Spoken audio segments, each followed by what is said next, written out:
Hello from Berlin. A very warm welcome from me. My name is Miriam Sire Kamara, and I will be your host, your moderator for today. I am very happy that you attended this special event, the kickoff meeting of the Museums Lab. Unfortunately, we cannot see you, but you can see us, and I hope that you're all doing very, very well. So just relax. I hope you're comfortable wherever you are. I hope you're doing good. And yeah, let's enjoy the next 90 minutes together. I will say a few words, welcoming words, before we start the program about the Museums Lab and also about the event and the agenda today. And I hope that you will all be able to enjoy this very special event. So as many of you might know, the Museums Lab project was originally developed by the Museum for Naturkunde Berlin, which is the Museum for Natural Sciences, by the German Academic Exchange Service, DAAD, by the Master's Program in Museum Management and Communication at the University of Applied Sciences in Berlin, HTW, and the African consultancy group, the Advisors, in close collaboration with the funding ministries, the German Minister of State for Culture and the Media, Claudia Roth, and the German Federal Foreign Office. This year, the project has changed its structure, which you might know already. Now it is based on the collaboration of 5 main partners who also developed this year's program. The 5 partners are the Museum for Naturkunde Berlin, the German Academic Exchange Service, that has not changed, the Ghanaian Museum and Monuments Board, GMMB, the newly funded International Academic Committee, and the Museums Lab Alumni Network. I want to say a warm welcome to the new partners and a great thank you for bringing in your various perspectives and to further enrich the program of the Museums Lab. As we know, new perspectives are always freshening up what has been done so far, and we're looking forward to working with all of you. And last but not least, a very big thank you to our funding partners, the German Minister of State for Culture and the Media, Claudia Roth, and the German Federal Foreign Office, thanks to whom we can come together today and for the next month. As you might know, we do have a very rich program. It is short but spicy. We will have a short introduction by Mariam Korun and also by Elizabeth Asafo Ajayi, which I will introduce later on. And then we will have the main act for today, and I'm very, very happy to be able to listen to her, Professor Dr. Rudo Sitoli's keynote, which will be followed by a Q&A session. We plan to close up around 6:30 p.m. Central European Time. As you know, we are in a digital meeting. Unfortunately, we cannot be in the same room. And luckily, we are able to join in. This digital world allows us also to participate in many things which we have not been, have access to before. The webinar, this is the Zoom webinar. Many of you know the Zoom platform. This is the format of the webinar. The webinar will be recorded and will only be available for the fellows, the panelists, the moderators, and the Museums Lab team. So we have 2 types of people who are watching today, which are the fellows and people who joined us via the YouTube. The recording will also be available after the event and will be distributed later on by a direct link. If you have any technical problems, if you need any technical support, you can write to the technical support in the chat. There's the TheMuseumsLab Tech 03 or 04, and they will help you. I am very happy that we have this time together. As I said, we will have a keynote of 30 minutes and then a question and answer session. And I will ask us to agree on a respectful and sympathetic communication, as you will be able to ask questions in the chat or also raise your hand and ask your questions directly. And critical questions are very, very welcome, highly welcome. Everything should be based on respect and acknowledgement.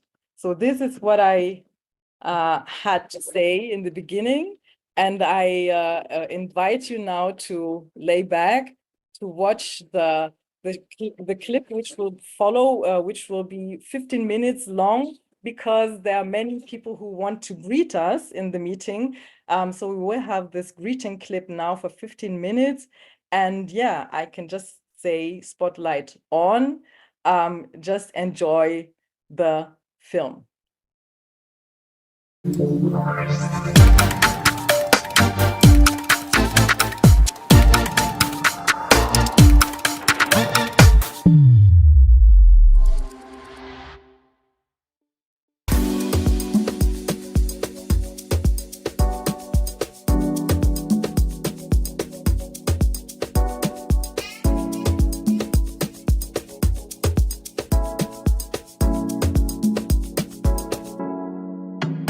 The Ghana Museums Monument Board is pleased to be part of this year's MuseumsLab Program 2024. This is one of the best platforms where museum professionals from Africa and Europe meet to look at issues pertinent and important to the museum's profession. Welcome to the MuseumsLab 2024. We are so excited to welcome the fourth cohort of fellows from Africa and Europe to learn and unlearn about our perspectives, our imaginations around museums. My name is DAAD. And I'm Dr. Roshadi Ilunga, and we're from the Museums Association of Namibia, and we're super excited to have you with us. So the MuseumsLab is not just a gallery, it is a vibrant hub of ideas, collaboration, and innovations in heritage management. By being part of this event, we aim to showcase Namibia's rich cultural heritage and learn from global experts in the field. The DAAD is proud to have been part of this wonderful and unique exchange program from day one. Together with our core partners, the Museum für Naturkunde, the Federal Government Commissioner for Culture and Media, and the Federal Foreign Office, we are determined to continue what has become a huge success story. Welcome to MuseumsLab 2024. My name is Claudia Roth. I'm the Minister of State for Culture and Media of Germany. The authority I had has been supporting the MuseumsLab for many years, both in terms of content and financially. It is a great pleasure for me to be part of this African-European network. Welcome to the MuseumsLab. The MuseumsLab has become a household name in the museums landscape in Africa and Europe. As Federal Foreign Office, it is our great pleasure to be among the supporters.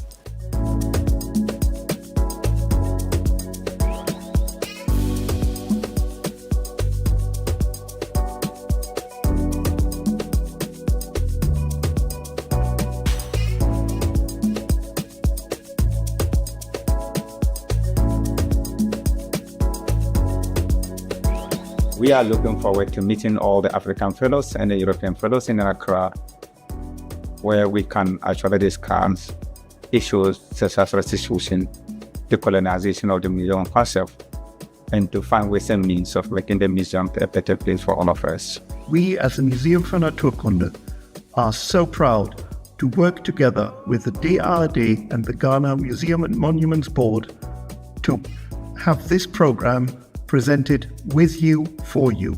Can't wait to welcome you to Berlin. Looking forward to seeing you. The last 3 years have shown that this exceptional kind of intercontinental exchange fosters new ideas, fruitful collaborations and positive transformation. And that's why we are delighted to be part of the Museums Lab. We are now very excited for the 4th edition to start and wish everyone involved a rewarding experience. I am really grateful that numerous museums and cultural institutions from many African and European countries are once again taking part this year. But you, dear fellows, are the center of attention. I wish you an interesting learning experience, a fruitful exchange and a great time together. Last but not least, my thanks go to the Museum Lab team. It is impressive what you have put together again this year, and I am looking forward to the results. With the fellowship of the Museums Lab, we are further deepening museums cooperation between Africa and Europe. This is one of the key priorities of our international cultural cooperation. This generates further exchanges also within other fora and contributes to bringing Europe and Africa closer together. Today I am delighted to welcome you all to participate in this year's program and wish you productive cooperation and much success.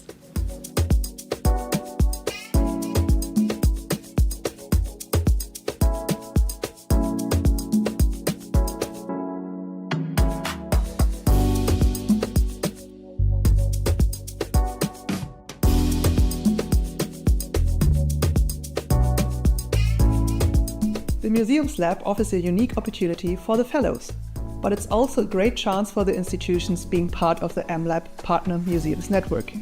We as an institution are happy to be part of this network. We see great potential and possible future collaborations and exchange with a growing group of MLab alumni with a set of expertise in various fields.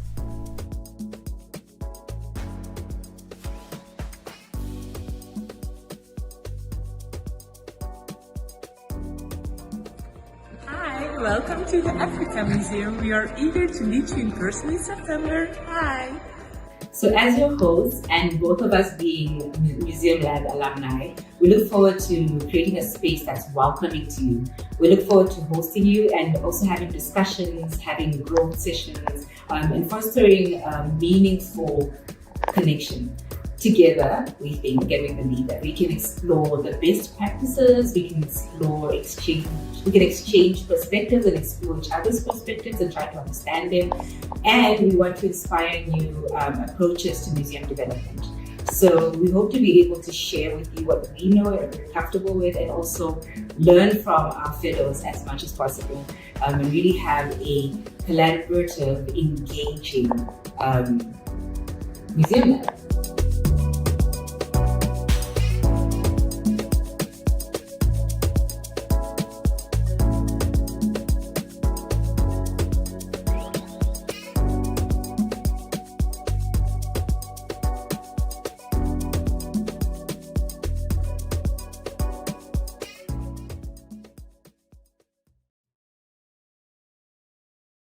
Thank you so much, those of you who have contributed to this video. I am still working on my invitation to Ghana.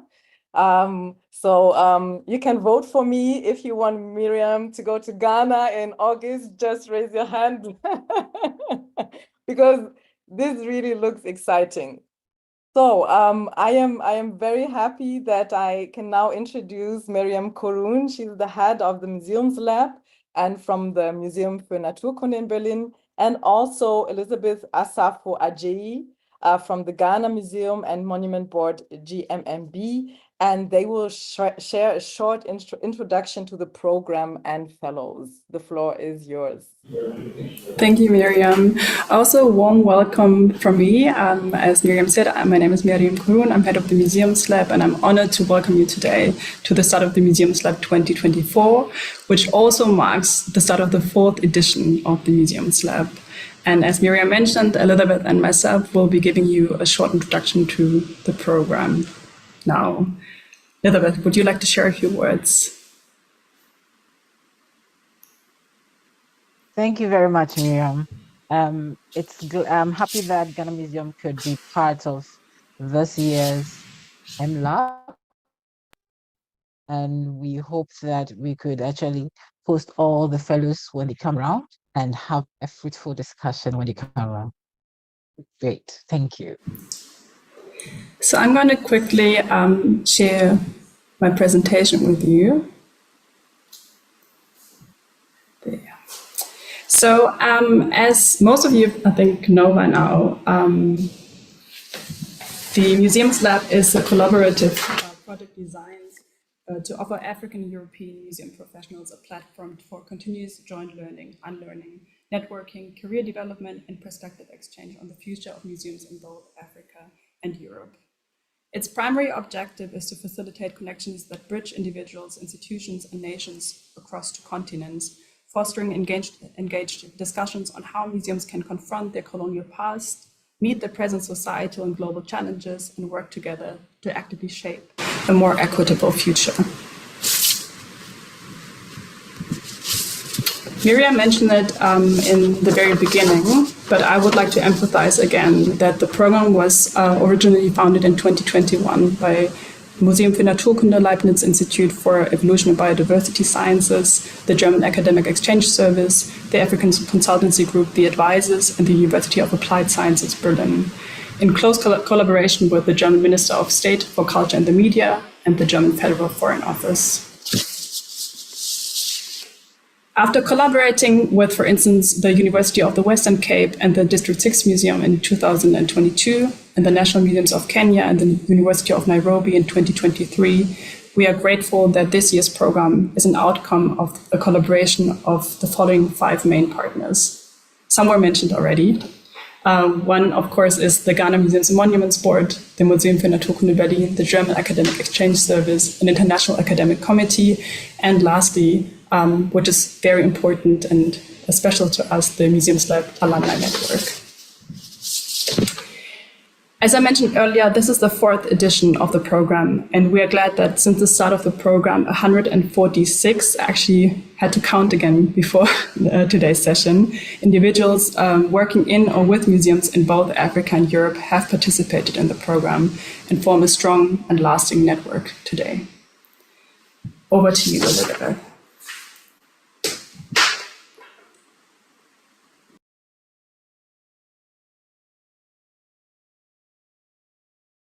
For this year, our fellows are coming from 20 African countries and 15 European countries. And we are having or hosting 50 fellows, and they are from Belgium, Benin, Swatini, Tanzania, Tunisia, Uganda, UK, Zimbabwe, Lithuania, Malawi, Portugal, and so many more.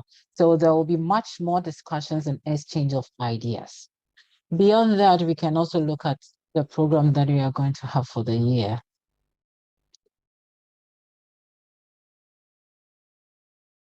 Next slide. So for the annual program, as we have kicked off today, we would continue with our Modular 1 next week. That is an online program. Then the Modular 2 will be an on-site program in Europe, which has been there since 2021. So this year we are going back to Berlin in a different force and a different focus. From there, we would have the various on-site residencies in both African and European partner museums. The Modular 3 will be held in Accra, Ghana. And previous years, we've had it in Cape Town, Nairobi, that is in 2023. Prior to this, there will be many things that will be taken care of in terms of how we have idea discussions. But beyond that, after we have discussed and enjoyed ourselves in terms of learning and creating a network, unfortunately, the event must come to an end. And the closing event is going to be online. Next slide.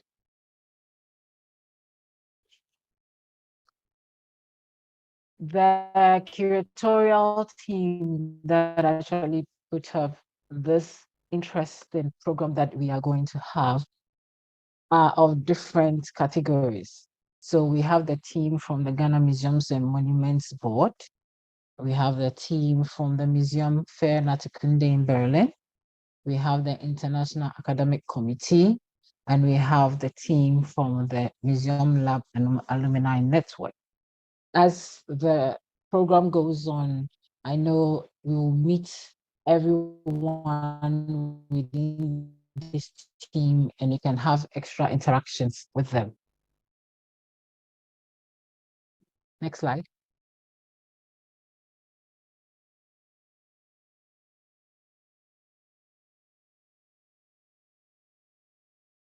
For our residency program in 2024, we have about 18 European museums and 7 African museums that our fellows would be visiting.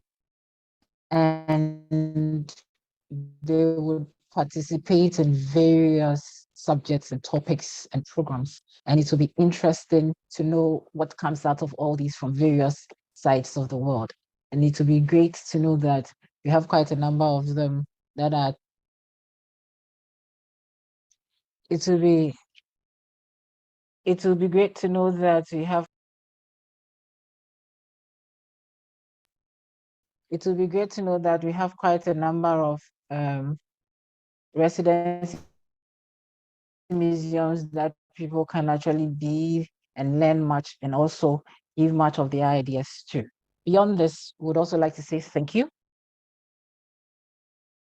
to our funding partners, that is the German Federal Government Commissioner for Culture and the Media, then the German Federal Foreign Office for being our funding partners this year, 2024. Thank you. Back to you, Miriam. Thank you so much for the introduction, and yeah, it will be an exciting next round, and I am very happy that we have this meeting today, the kickoff today, with this wonderful keynote, which we're going to hear in a few minutes.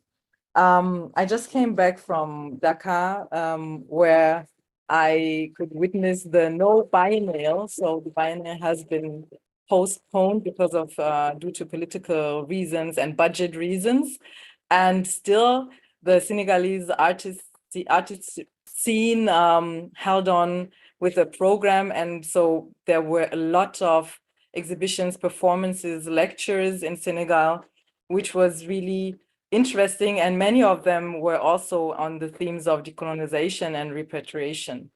And not only because of that, but because I'm a consultant and a curator in that field, I am very honored to introduce Professor Dr. Rudo Sitole, because she's going to share some very interesting, very enriching insights with us. She will only have 30 minutes, so we know that 30 minutes will never be enough to say everything that has to be said, but this is just the beginning. So let me just introduce Professor Dr. Rudo Sitole, and this is also only a selection of what could be said about her. Dr. Rudo Sitole is the founding and currently the executive director of AfriMuhere. AfriMuhere stands for African Museums and Heritage Restitution. AfriMuhere advocates for and facilitates the restitution and repatriation of Africa's heritage back to the continent, which is a very complex theme and question. Dr. Sitole is a former director of the African Council of Museums, as well as emeritus director of the Natural History Museum of Zimbabwe. Before becoming the director, she was curator and head of entomology department for many years, so she also knows what it means to put hands on. Dr. Sitole is known for her passion for the restitution and repatriation of African heritage. She was recently awarded honorary professorship by the Australian National University. Congratulations. And in 2022, she worked with a team of heritage practitioners on restitution baseline study commissioned by the Open Society Foundation that covered 16 African countries. Just some last few words about her, and then I'm sure that you will look her up. You can also have a look at afrimuhere.org and other websites where you can see her full biography. But what I wanted to say before I hand over to you, Dr. Sithole is currently building partnerships within Africa and international partnerships between Africa and the rest of the world with similar organizations and like-minded leaders in countries such as Australia, the UK, France, Germany, and the USA.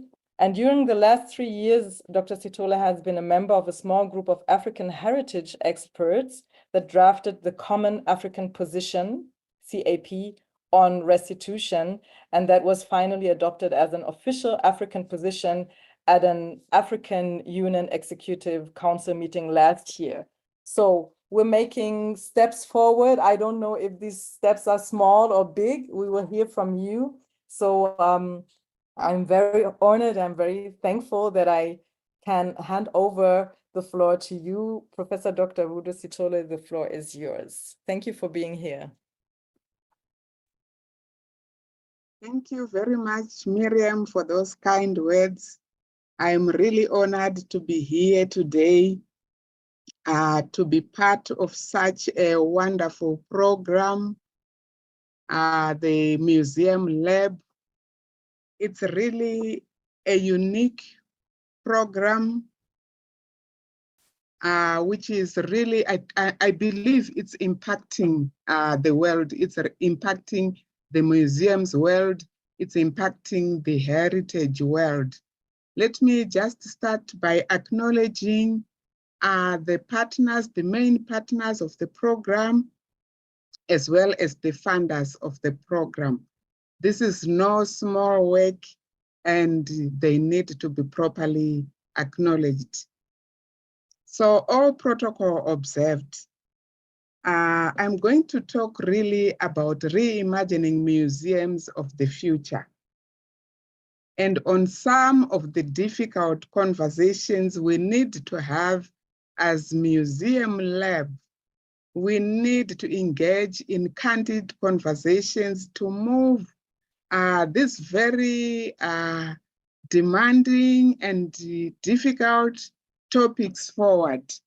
We know it's not a very smooth landscape, but it's a privilege to be part of this interconnection between Africa and Europe. So I'm very grateful to the people who came up with this program, and it's really impacting, and it will continue to impact in positive ways. So Miriam asked me really to talk about some of the topics which are on your program, especially the online program. There's a lot about decolonizing. There's a lot about difficult conversations. There's a lot about reimagining museums. It's a very rich program. You are really going to be immersed into the issues. So I will not talk about all of the issues. I know you'll have a lot of time to talk about a lot of the issues. So I will highlight a few issues. So as an introduction, I am saying reimagining museums of the future is all about decolonizing. Decolonizing museums and the heritage landscape means acknowledging and addressing the legacies of slavery and colonialism. It is also about rethinking the role of museums in the face of growing demands for the restitution of looted cultural heritage, the repatriation of the remains of ancestors killed in the process of resisting colonization, domination, and land appropriation. So the restitution and repatriation back to countries of origin, I believe, and many people also believe, that it should be conducted under the umbrella of a holistic reparatory model.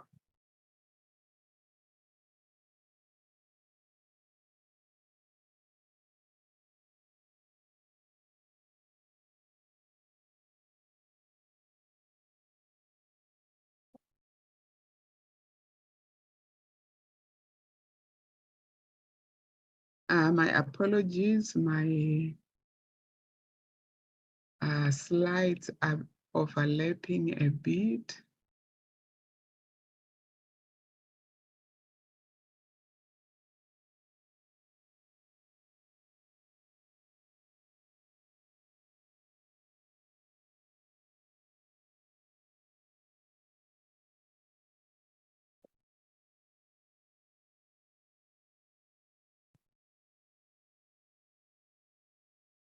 So through this program, Africa and Europe need to come together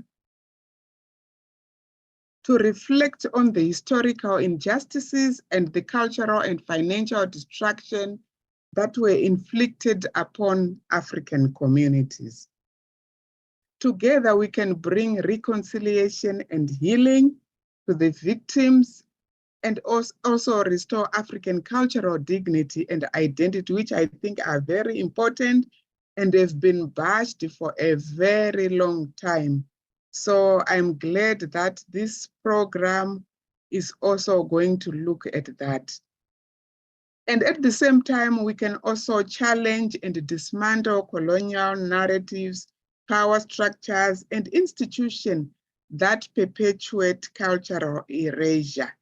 That's all part of the decolonizing debate and the programs. So together we need to build a more equitable and inclusive cultural and museums landscape. And we need to promote global equity and justice. So in order to attain the ideals described in the preceding paragraphs, Africa and Europe need to engage also in difficult conversations in order to surmount some of the current hurdles.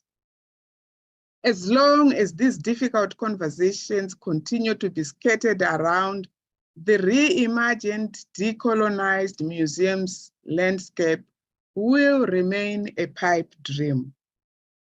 However, I'm glad that the Museum Lab provides a great platform for interrogating some of these challenges and coming up with workable and innovative solutions. So to whet your appetite for the coming sessions, I'll just talk about a few of the very difficult conversations we need to engage in order to move forward with reimagining museums, decolonizing, and also, coming up with the right models for restitutions, repatriations, and even for the museums of the future. So I'm going to talk about the need to know why restitutions have currently stalled. We will also need to look at the non-retroactivity of the UNESCO 1970 Convention and also the ineffectiveness of the UNESCO Intergovernmental Committee. We will also consider why information on the whereabouts of ancestral remains, especially the skulls of African resistance leaders, is so difficult to find. Finally, I'll also consider why we are still talking about loans in place of restitutions.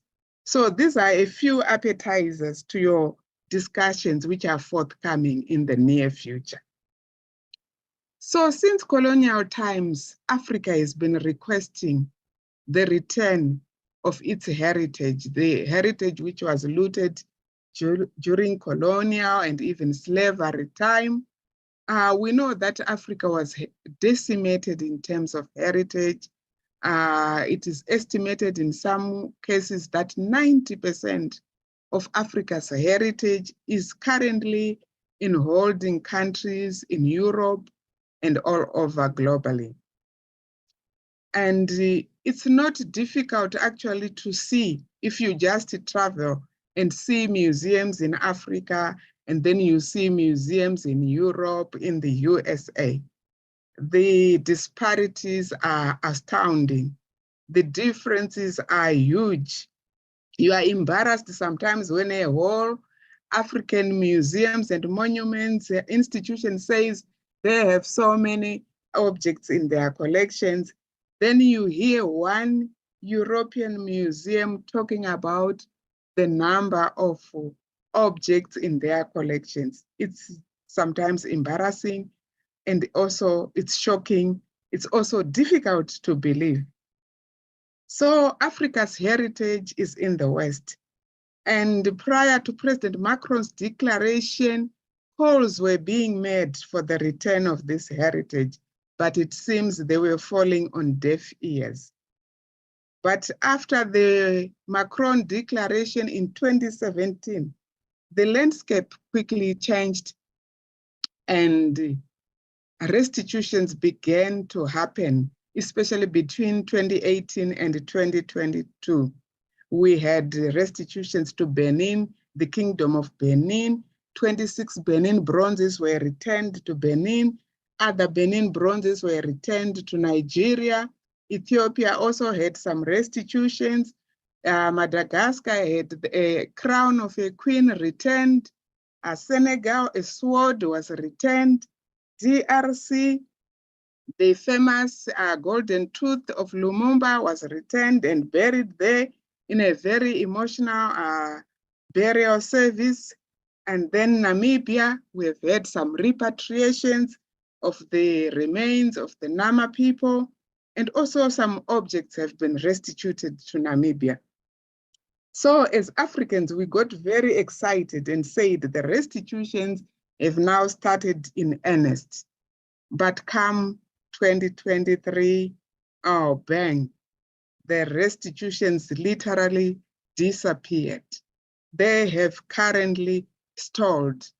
Really, there's very little at the moment which is happening in terms of the actual restitutions. There are discussions going on. There's provenance research going on. There are negotiations are being done. Agreements are being proposed, but very little currently in terms of restitution. And Africans have begun to ask and say, but why? And people have come up with various reasons for this stalling of restitutions. People are saying that, okay, the West has said that they want to put regulations in place, policies in place to guide these restitutions. We know countries like France have been developing these policies.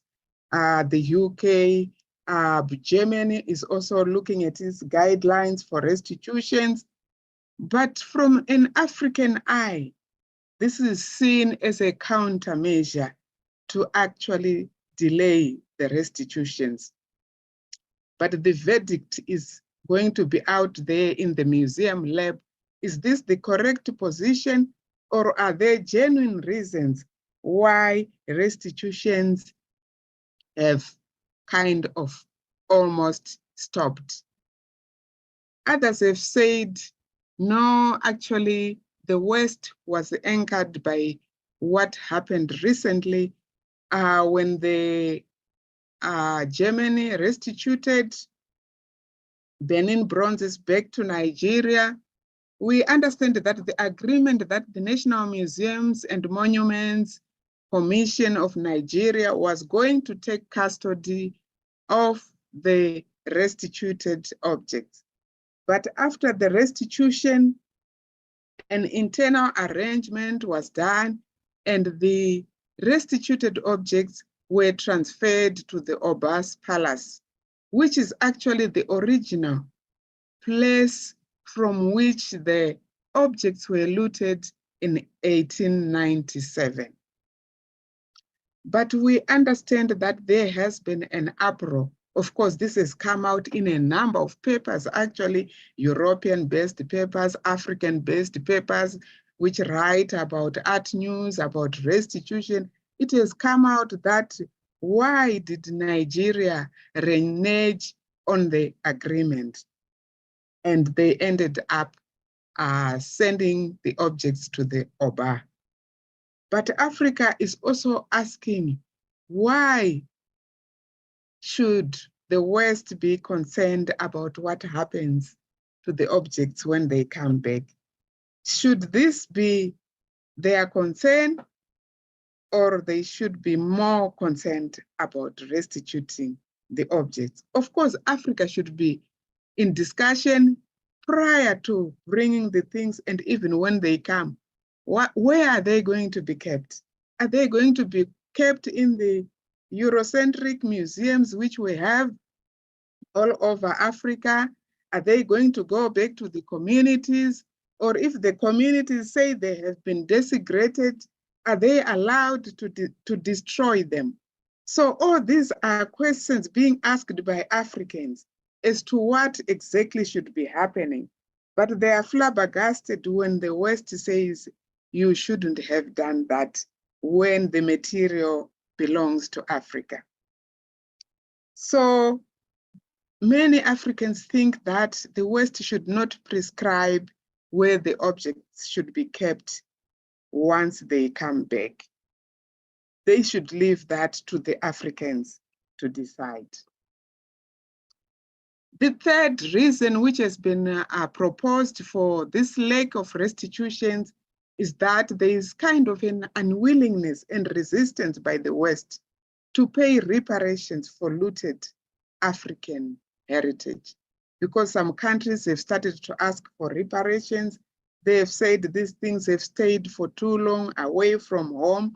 There are things which need to be done. They need to be transported back home. They need to be insured. And when they come back, we need to make sure that they are put in the right places. They are kept properly so that in the coming years, then there is no pointing of fingers to say, look what has happened to the heritage. And there's also a need for some form of compensation.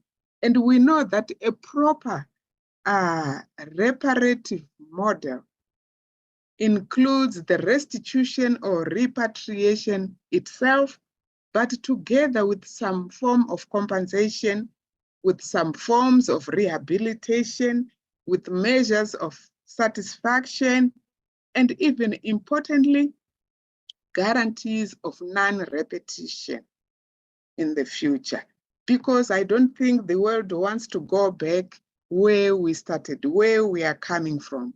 We don't want to go back to slavery. We don't want to go back to colonialism. So all these things need to be part of the reparative, holistic model of doing restitutions and repatriation. So African nations should not be scrounging for funds to transport the restituted objects when the holding country has kept and benefited from the objects for over a century. We know that people say museums don't make money, visitors, it's just maintenance. But we know that a lot of money is generated. In some cases, museums like the Louvre, the British Museum, they have millions of visitors and millions of revenues per annum coming through because people are coming to see those objects. So Africa also needs to be compensated for the time the objects have been away. And this needs to be considered when we are talking about restitutions and repatriations. The restitution of from France of the 26 Benin bronzes to the Kingdom of Benin, I think is a good example of a reparative model, as it was accompanied by a 35 million euro grant loan package as part of compensation, rehabilitation, and measures of satisfaction. So, what can we conclude from the above case of the stalling of restitutions?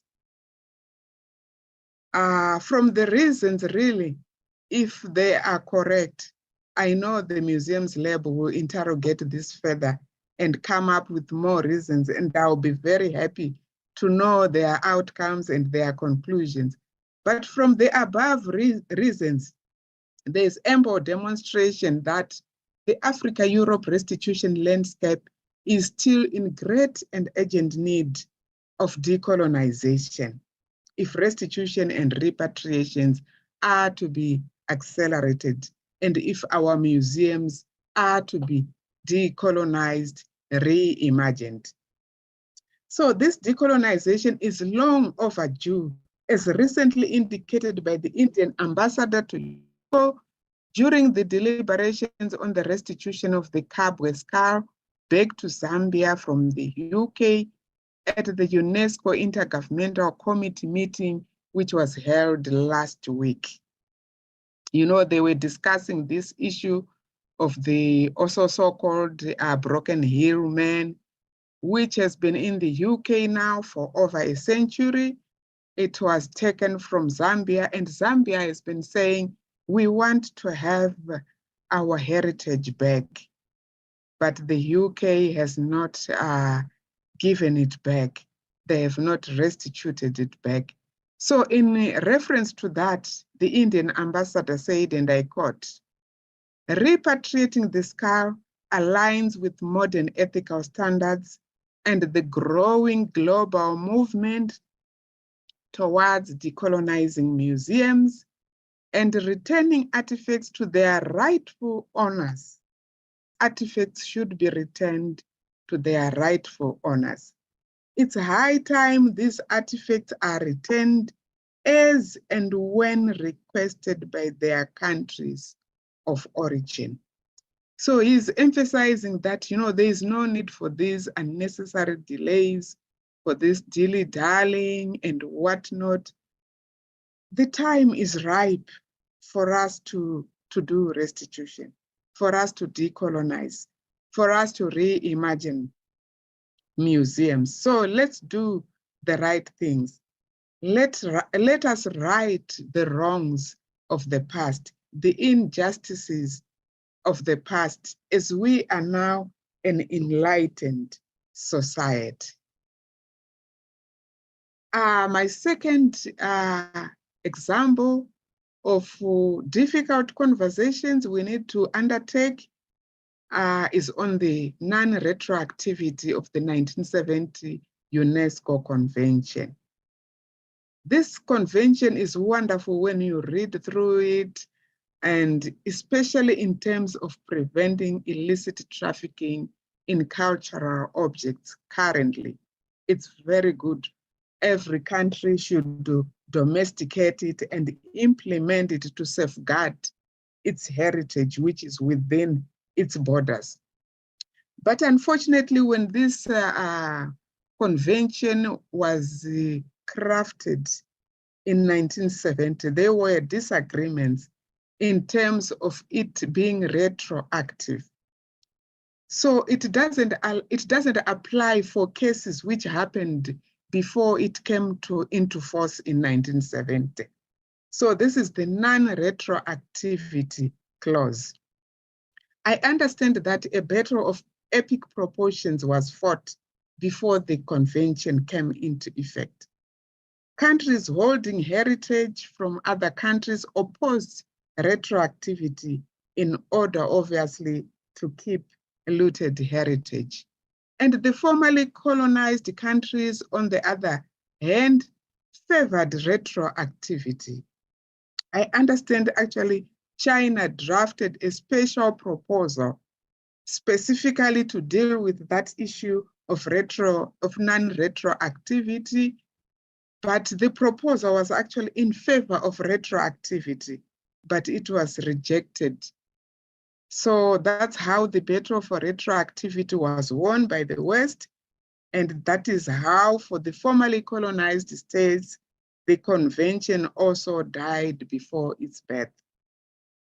The convention failed, and it continues to fail to address injustices of the past. And then after a while, they came up with the UNESCO Intergovernmental Committee for promoting the return of cultural property to its countries of origin and its restitution in case of illicit appropriation. This committee was actually mandated to fill the gaps of the 1970 convention. It was actually meant to make up for the lack of retroactivity by facilitating return through dialogue, mediation, and conciliation.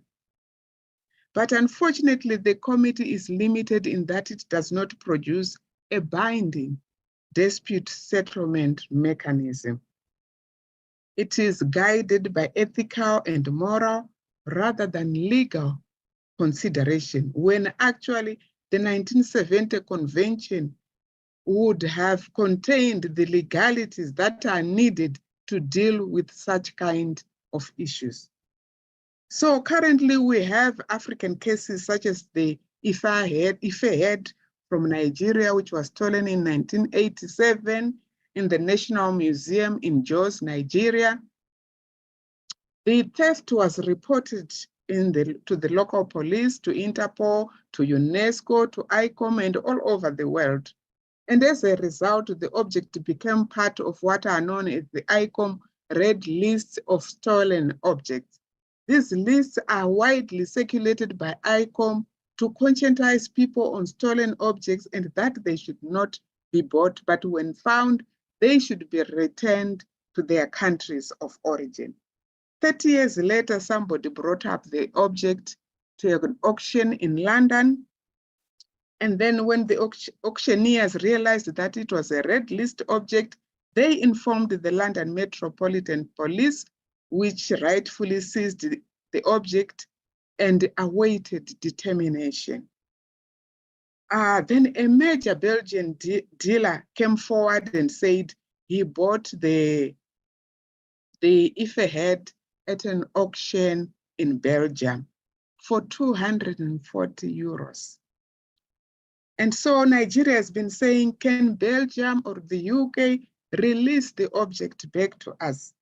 But the Belgian dealer has said that for him to release the object to Nigeria, Nigeria must pay him 5 million euros. So as it is, the case is still with this intergovernmental committee. It has not been resolved. There is a stalemate.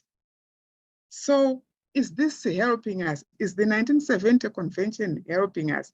Is the intergovernmental committee helping us? Similarly, the case of the Kabwe Scow is also within that committee and it hasn't been resolved.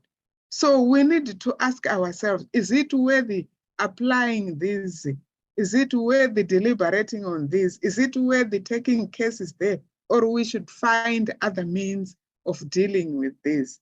Maybe we should just go the route of moral, ethical, which we are currently applying in some of the restitutions.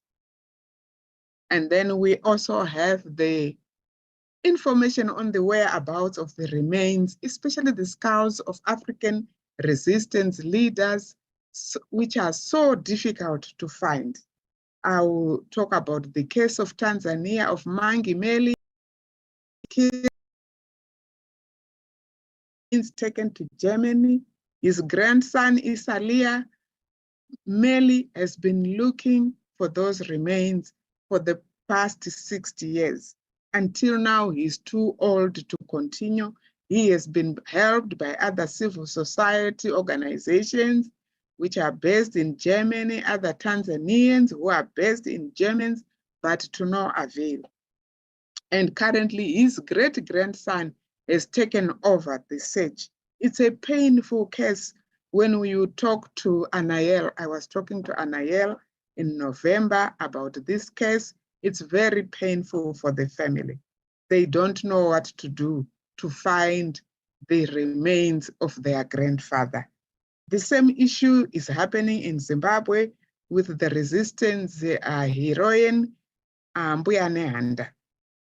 Searches have been conducted, but the remains are nowhere to be found. These are just two examples I've picked, but there are many resistance leaders who were killed and their remains have not yet been found. So what is it that the Museum Lab can do to assist in such cases? I know in Germany, there's currently provenance research being conducted, and 2 of the 19 people who were killed with monkey melee have been identified. So there is hope. But how can we speed up this, come up with proper structures, proper teams of Africans and Europeans working consistently on these issues so that progress, meaningful progress, is made to really settle these issues. Then the last appetizer for you guys for this year, for the fellows, is the loans in place of restitutions.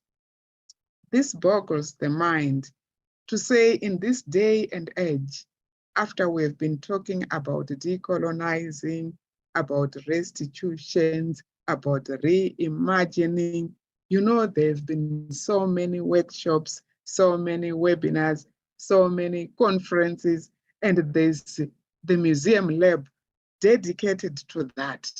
But you see in this day and age that Ashande gold artifacts, which were in the UK, have been loaned. They have been loaned to the Asante Hin in Ghana. You know, I feel embarrassed. I feel ashamed to belong to the heritage sector, because when such things happen, people start calling you. They want to find out what exactly is going on. A few years back, we had a similar case when those 23 objects from Germany were taken to Namibia, and it was also said to be a loan. So people wonder really, how can we continue in such trajectories when we are talking about decolonizing, when we are talking about restitution, building new ethical relationships between Africa and Europe? How can such things continue?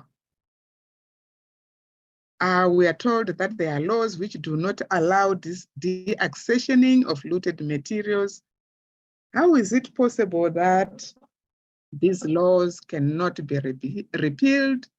They cannot be amended. We know that laws are made by people and they are changed by people. So the ball is in our court to do the right thing. During the opening of the Humboldt Forum, the keynote speaker, Chimamanda Ngozi Adichie, said, "We can recreate the world by acting more courageously.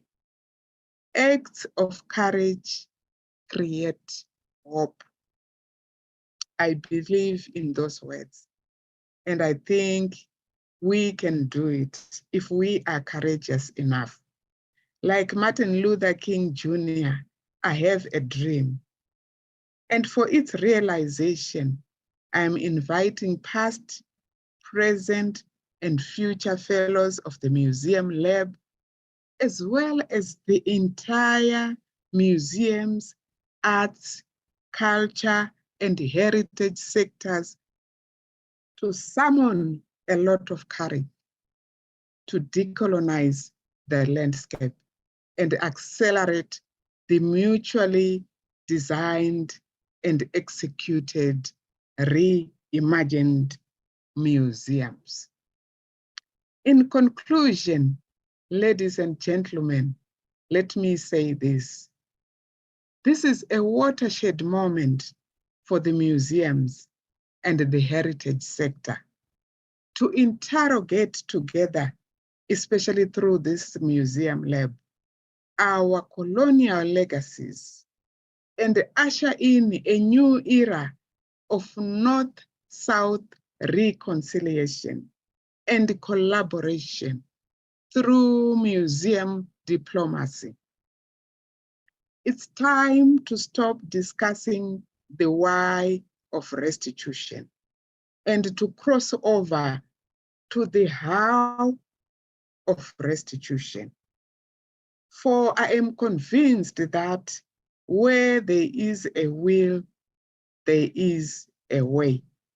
Thank you very much, and I wish you a very successful and prosperous Museum Lab 2024. Thank you. Thank you so much, Dr. Sithole, for these appetizers, as you were calling them. And yes, I totally agree. It all starts with a decision and a commitment, and then we can work it out of how we will manage. Thank you so much. I am sure that the participants have gained some insights, and many of you also work in these fields and also work around the questions of restitutions and decolonization. So now is your time to exchange with Dr. Sithole, and you may do so by asking questions in the chat, or you can also, those of you who are in the viewing room, so this is for the fellows, you can also raise your hands if you want to contribute in the discussion. We will try to answer all of your questions, not we, but you, Dr. Sithole. And we know that the time is very short, but still 30 minutes are something. So it's your time now. Maybe you want to digest a little bit, and maybe you want to think about what you would like to ask Dr. Sithole.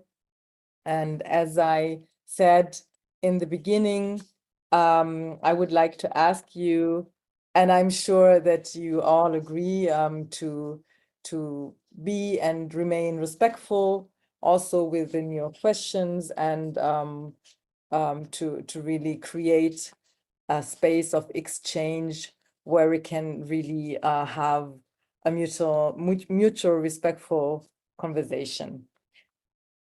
So I can already see some questions in the chat. And just for transparency reasons, there's the MuseumsLab team. They will select some questions for me, as I cannot follow all of your questions in the chat. So please don't be upset if I don't choose your question in a chronological way, because there's a pre-selection, and sometimes there's also they will also try to put some questions together. So I will start with one question so that also the MuseumsLab team has some time to go through all the questions. So of course, this question is for you, Dr. Sithole.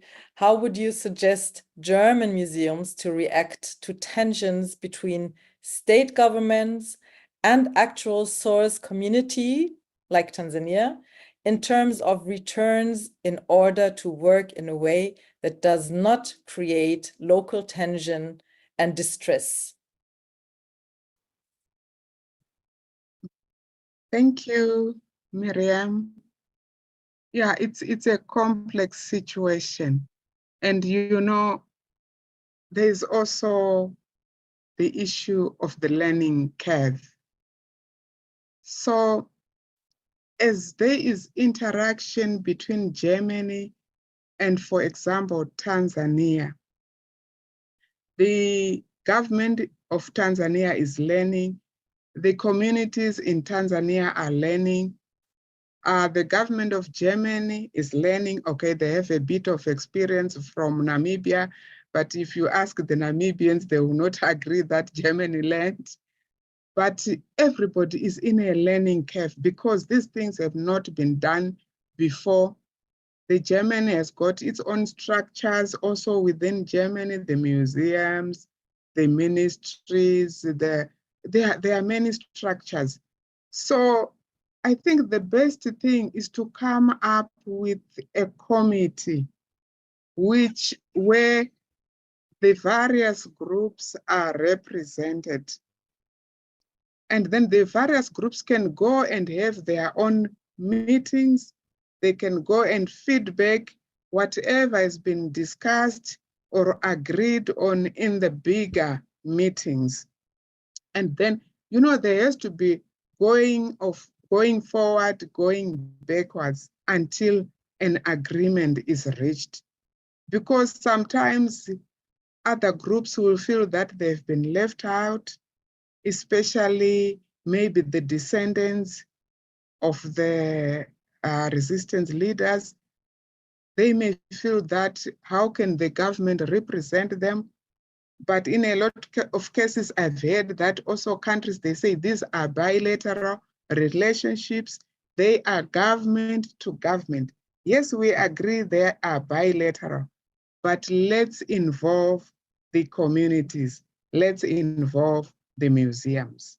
Thank you. Thank you. And just to let you know the name, this question was asked by Juliane Heinze. Thank you. I will continue with the next question from Lena Stamarnes. I hope that I pronounce your name in the right way. A warm thank you, Dr. Sithole, for your clear message to us all, the European museums. I agree with every word you say. In Sweden, it is the government that decides if objects will be restituted or not, but we as museums have a strong voice in our recommendations and thereby a huge responsibility. Again, thank you for an inspiring lecture. So that was not a question, but a comment. A comment and a thank you and an acknowledgement of what you have been shared. The next question, which will be a question, is from Linneo Seguete. How do we convince the North to take heed to the points that Dr. Sithole is raising, because they have heard it all before? What really is stopping the laws from being changed?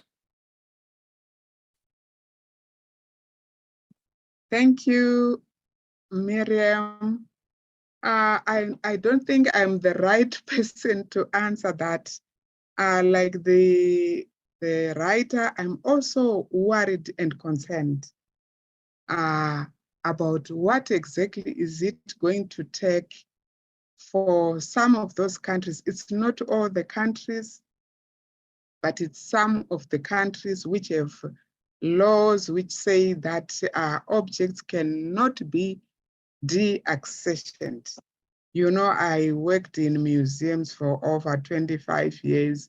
We were changing some of the policies on accessioning and deaccessioning. So I know that it's not impossible to change a section of the museum policy or to amend it or to repeal it, or even to come up with a totally new policy. It is very, very possible. So I think that's why a lot of Africans will then conclude that it's not an issue of the laws, it's an issue of the mindset. What needs changing first is the mindset of some of the people. But I know also that in Europe, in the US, we have heritage practitioners who have changed their minds. But there are some who still have not changed. So that's where we still have a lot of work as heritage practitioners, as governments. In fact, we need teams that have lawyers, that have, diplomats, not just the heritage people, so that we can deal with some of these issues. Teams which can advise on, in terms of the law, what needs to be done if the UK has to change its law on deaccessioning of objects. So I think it's very possible, but the problem is that we have a few bad apples in the basket. And then what do we do to change their mindsets, to make them, flow with the rest of the world, go the same direction with the rest of the world? Thank you so much. Yes, and I can hear some frustration, and which I can also understand, because working in that field means that you have to repeat yourself over and over again. So there are, of course, they've heard it all before, and we've said it all before, but still, like what you shared today were some practical ways also of going forward. So there's another question. I don't know how to pronounce this name, Palaitina. I just read it. Dear Professor Dr. Rudu Sithole, many thanks for your inspiring talk. Could you please compare restitution and reparation processes to African countries with the reparation to other countries, for example, China, New Zealand, Australia? Are there similar challenges? Thank you. I've tried to search for information, but unfortunately, information on reparations is not very accessible. But there are some cases, I've had some cases. I actually asked in the US, and I was given a few cases, but I can share the details later on. And then we have the case of, if we are not talking about outside Africa, we have the case of Namibia, where there were some form of reparations, but they were not called reparations during the agreements concerning the repatriation of the human remains. I think Germany has called it development aid, but I really don't care what it's called, as long as it's within the reparative model I talked about.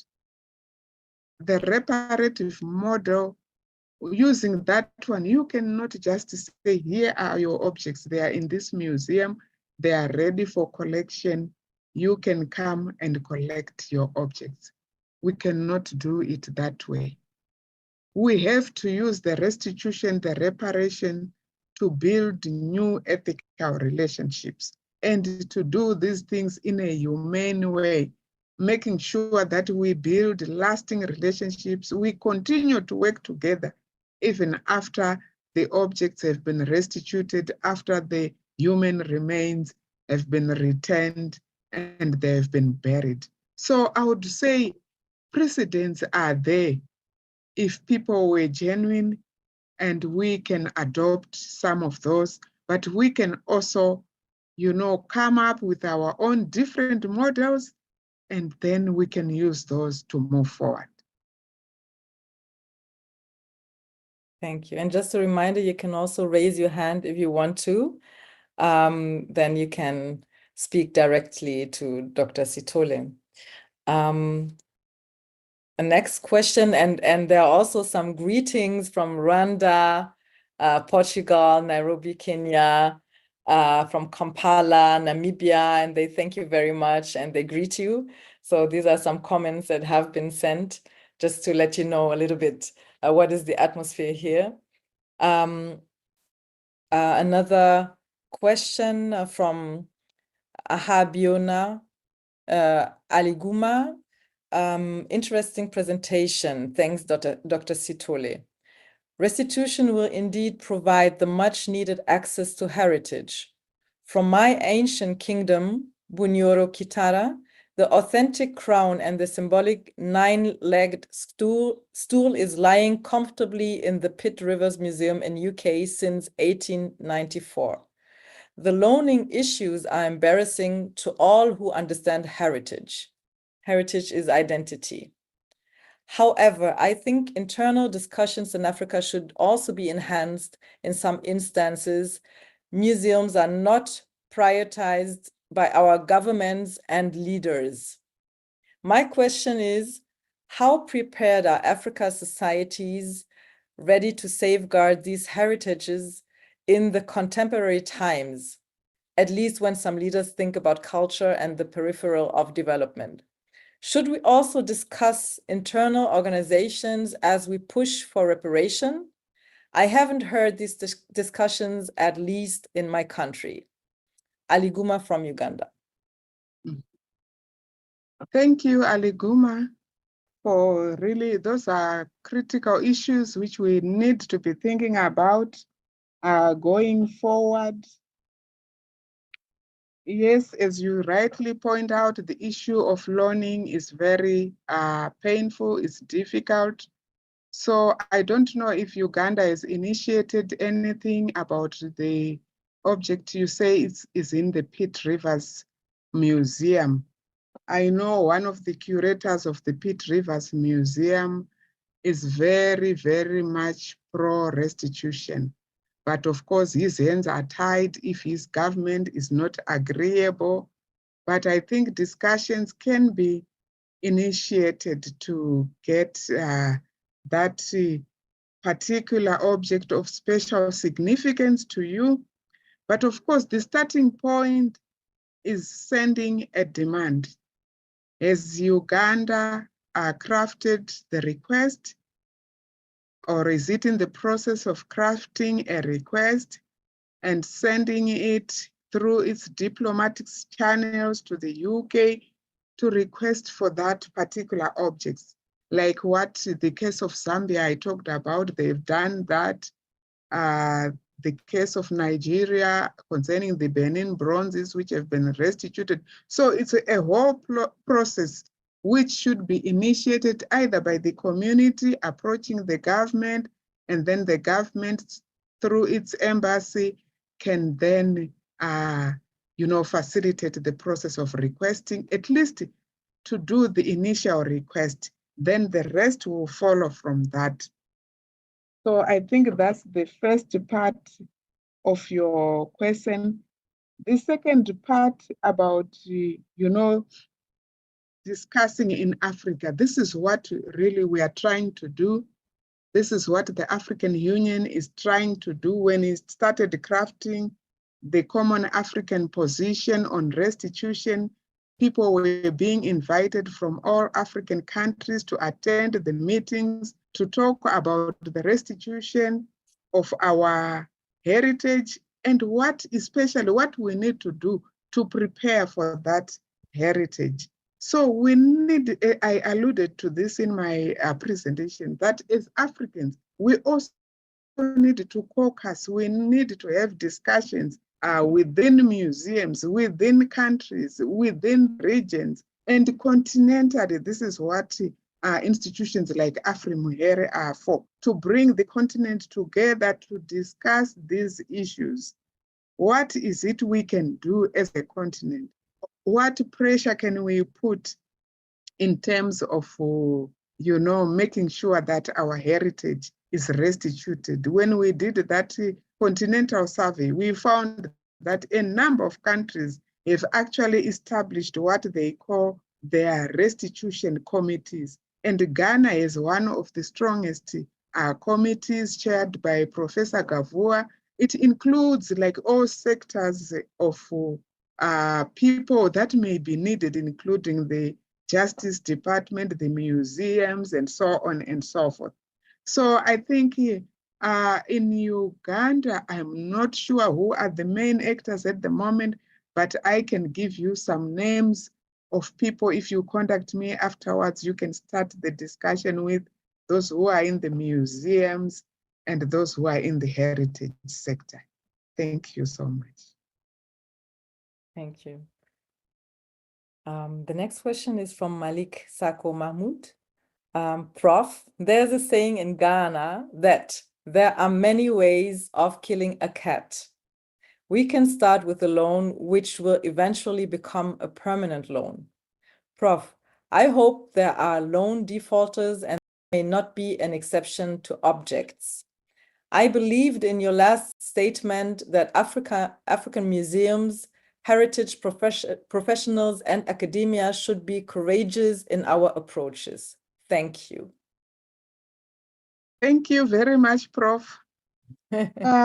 Yes, in fact, the reverse is also very true. Even before independence in some countries like Zimbabwe, people used to come do excavations. They carry a lot of materials to Europe to say we are going to identify We are going to curate. After that, we'll bring back representative samples, but the loans were never returned. And then in some cases, they would actually write to you. This happened when I was at the Natural History Museum of Zimbabwe. They write to you, they want to loan some specimens for study purposes. They want to do some comparative studies. We complete the loan forms, the loan period. We send the specimens, but they never came back. So I'm sure you are correct. We can also do the reverse, which is not very ethical. But maybe people are being forced to think like that, to say, when they loan the objects to us, then we are not going to return them. So I guess that will be another way of doing it. It was being referred to sometimes as a permanent loan. So we can also use permanent loans. But the case I referred to earlier on of Namibia, where the 23 objects were sent from Germany, it was called a loan, and there was an uproar. I think it's 2-3 years ago. And we actually followed up with the people who were involved. We contacted the people in Germany, and they explained to us that, you know, this was just a way of expediting the whole process. If we wanted to wait for the objects to be transferred to Namibia, it was going to take a long process, a long period, because they wanted to execute the project within certain time limits. So it was called a loan while they were processing the permanent transfer. Thank you. Thank you. The next question comes from, and again, my apologies if I don't pronounce your name in the right way, Enrique Entratise. Thank you, Dr. Sithole, for an inspiring presentation. The specific question of the non-retroactivity of the 1970 convention is an issue of paramount importance within the framework of international law. How do we deal with cultural diplomacy where the power and decision-making of the global north will always be privileged? Are museum spaces capable of mobilizing civil society around these issues? Greeting from Lisbon, Portugal. Thank you, Enrique.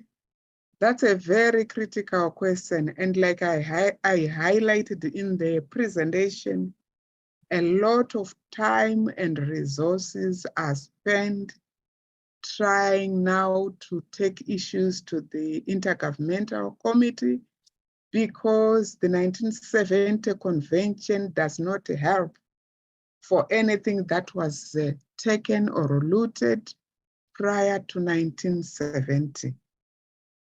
And even for things which were looted after 1970, the case of the Ife head I talked about, still the 1970 convention, as well as that addendum sort of, where we have the Intergovernmental Committee, they are not resolving the cases. Why? Because in the case of the Ife head, the UK and Belgium have to agree to a certain type of settlement to return. The UK can only release the Ife head to Nigeria if Belgium agrees to deal with their national, who is saying, I bought this for 240 euro, but I know the market value of the Ife head. I bought this in good faith in Belgium. I did not steal it in Nigeria. So I need to be paid 5 million.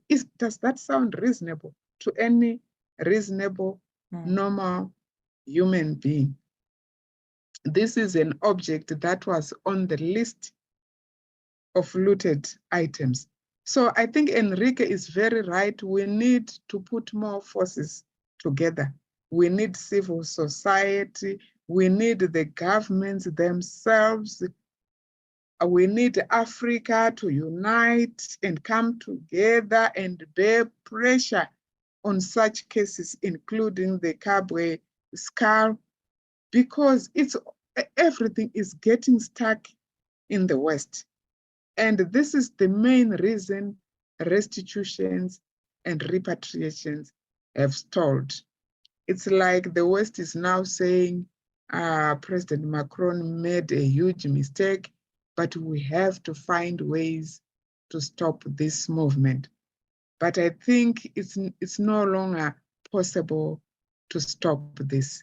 So we need to continue to move forward. That's why I'm so happy with this museum lab.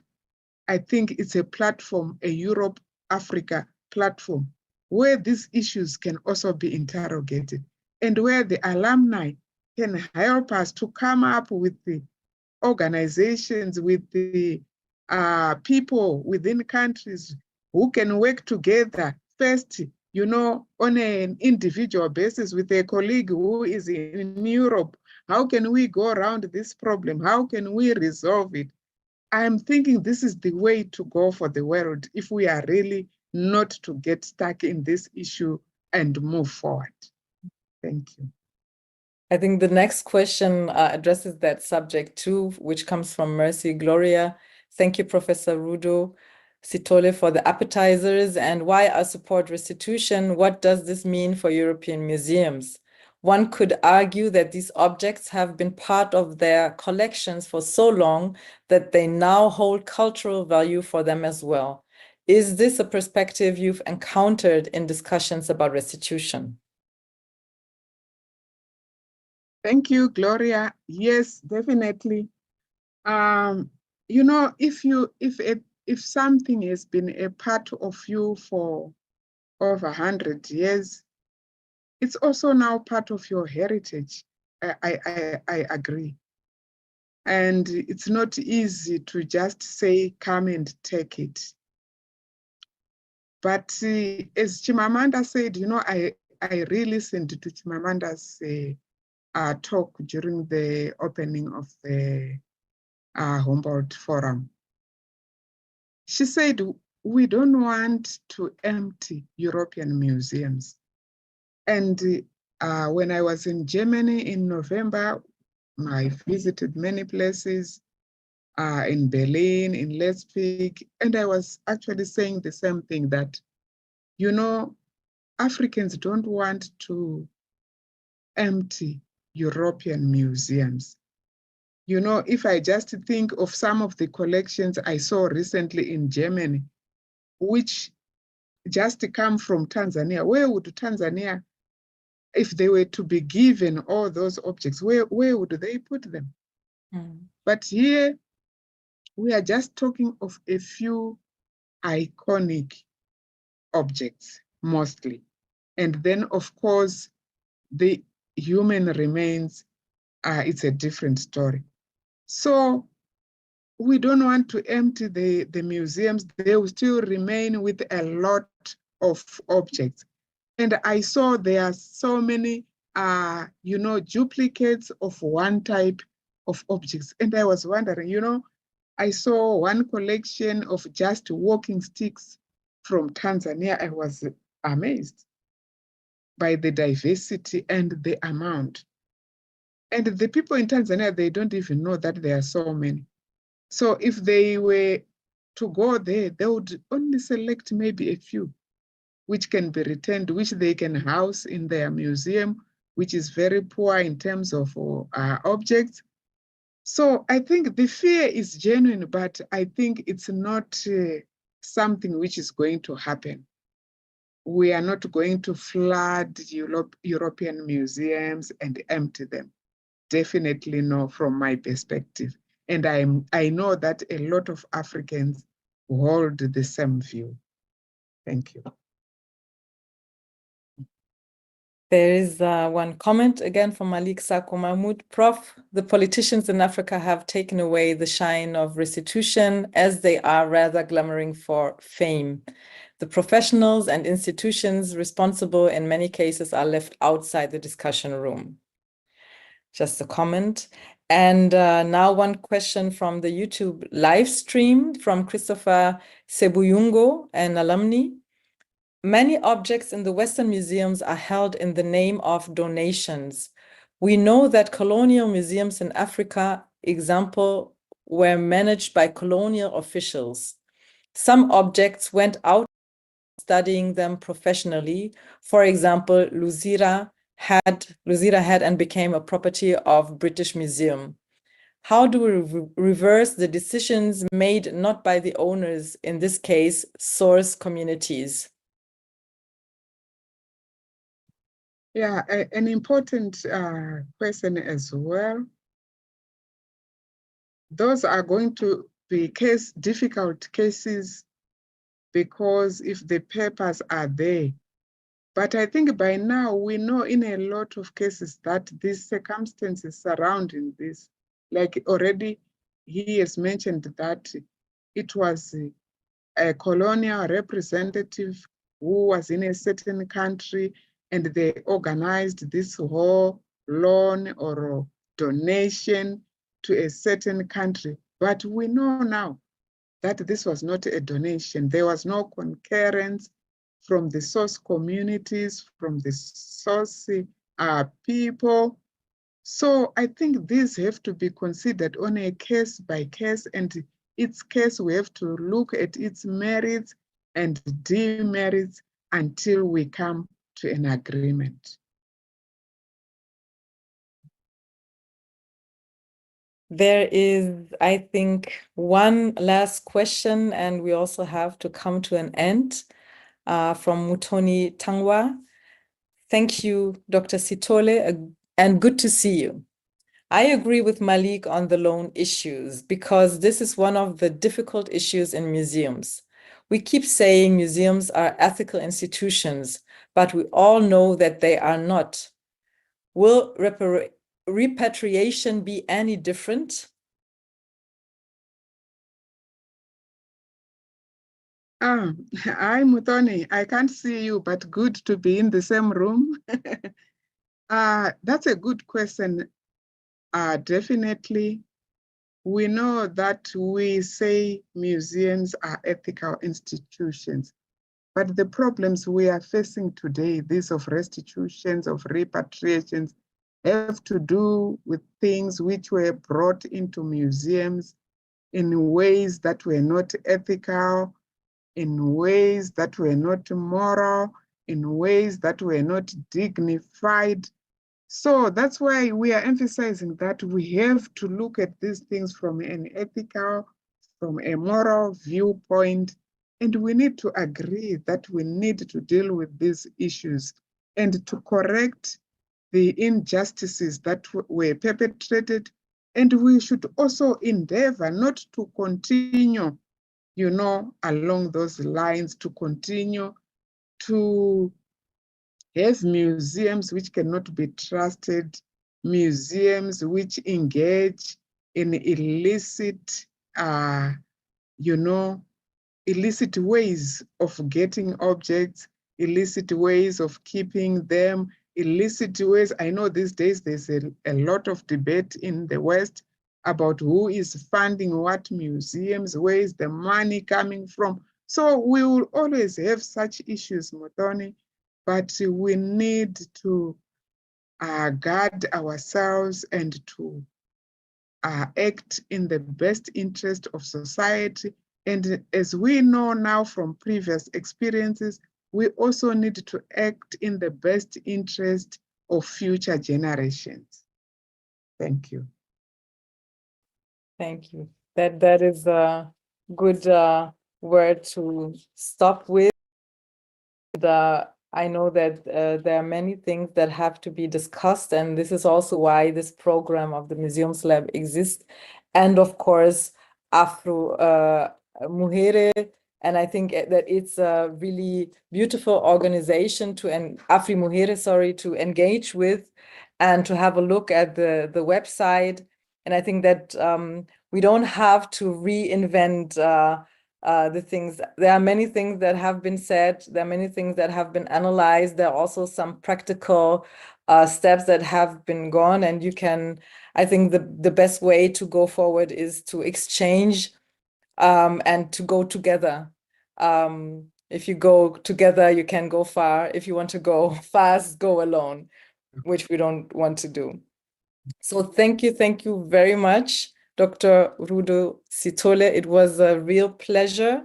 As I said, the presentation will be shared with all of you. So don't worry, you can read it again after our kickoff event. Thank you so much for being with us.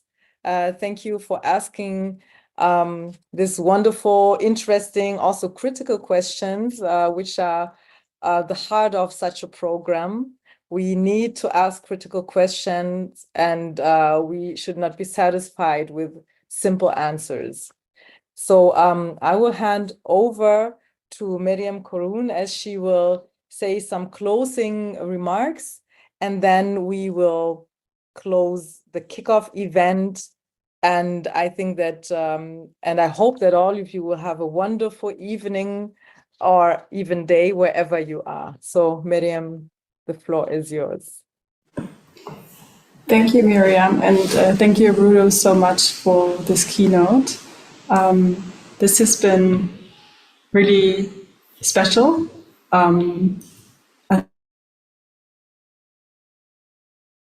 It's the first time that you fellows, are engaging with each other and with our keynote speaker. And I'm very touched and happy that all of you have been so active in the discussion already. And I'm really looking forward, since the online program for the MuseumsLab Fellows 2024 will be starting next week. I'm really looking forward to the ongoing discussions following after today's kickoff. So thank you, Miriam. Thank you, Professor Dr. Rudo Sithole, for being here today as our keynote speaker, the MuseumsLab 2024. Thank you, Miriam, and thank you also, Elizabeth, wherever you are. Thank you so much, Professor Dr. Sithole. Thank you, all of you who came by, and have a fruitful discussion. Challenge your institutions, your own institutions, challenge your colleagues, challenge everybody in this subject, because we really need to invent new solutions. We really need to go forward, and I have huge trust in you that with this program of the MuseumsLab, you will make some big steps forward. So thank you again. Have a nice evening, day, morning, wherever you are. And you will have the little outro clip. And see you soon, hopefully in Ghana. Goodbye.